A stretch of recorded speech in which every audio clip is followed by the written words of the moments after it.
The only speed bump in the VA claims process are C&P examiners. I believe that one, veterans have the knowledge to understand their own process, right? I'm never going to get on board that veterans are stupid. I'll call them stupid when they submit a claim without a diagnosis. I'm like, just don't do that, right? But veterans are smart. They can figure out the process as it pertains to them. They don't have to understand M21 TAC 1, right? I believe VSOs are well equipped to, at a minimum, submit the claim.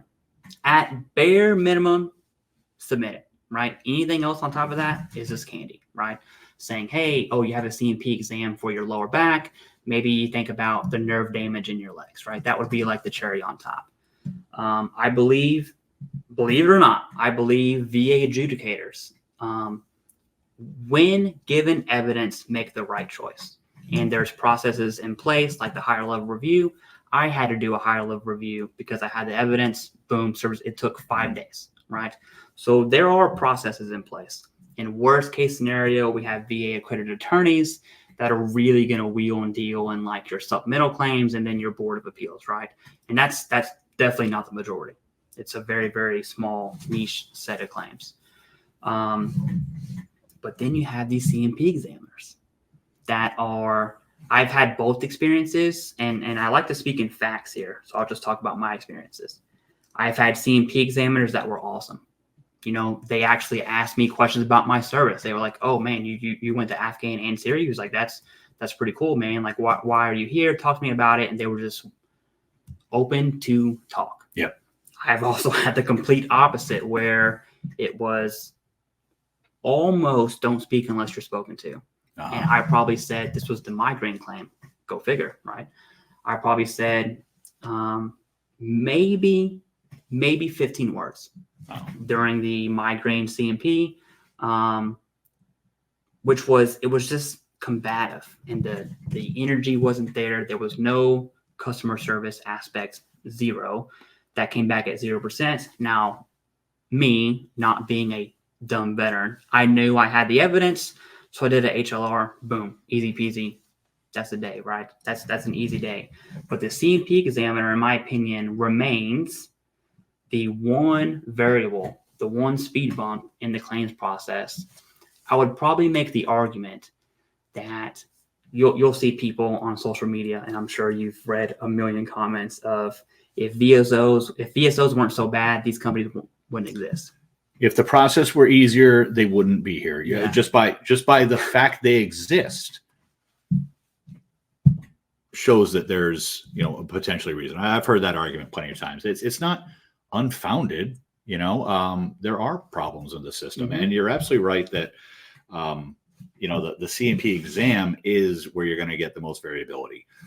Things like your service record are black and white. Yeah. Right.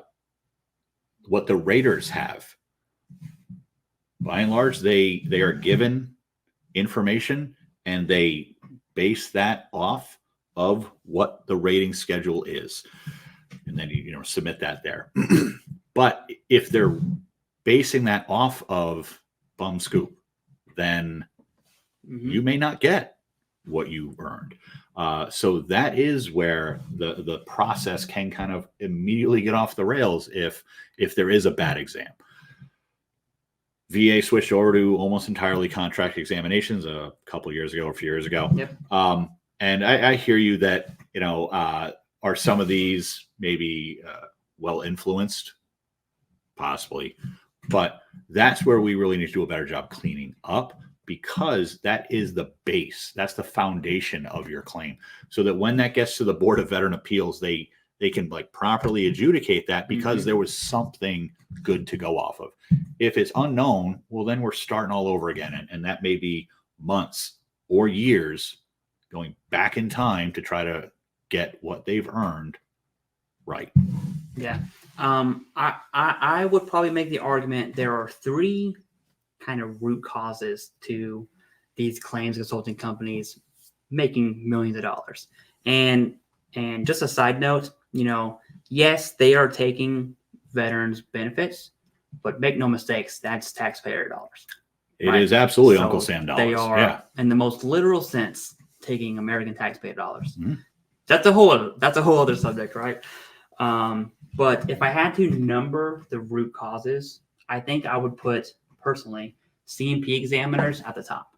One bad CMP exam is going to result in a denial. What happens with that veteran is irritability. That would probably be an understatement, right? You're denied. You say, whatever, screw it. I'm not going to touch it. That was in 2015. All of a sudden, a company reaches out to you. You're like, fine, go ahead. If you can do it, go ahead. And then all of a sudden, you're now a part of their algorithm, and they're targeting you for your dollars, right? That's CMP examiners. Number two is I would actually say, I think we have to be real and say, are there bad VSOs, or are there VSOs that aren't as good as others? And I would probably say yes. I would agree with you on that. To be honest, there's dissatisfaction sometimes. Mm-hmm. Making this statement, much like with VA and with VSOs, most people are satisfied with this stuff. Yeah. But the people who aren't can't be dismissed as irrelevant, right? Or an outlier. Because if you have a bad experience, you don't care that 90% don't, or Mm-hmm. whatever the percentage is, because to you, that's the most important thing. That there are VSOs who need to do better. We try to improve every single day. We will never claim to be perfect.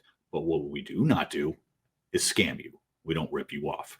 We work to get better every single day. There are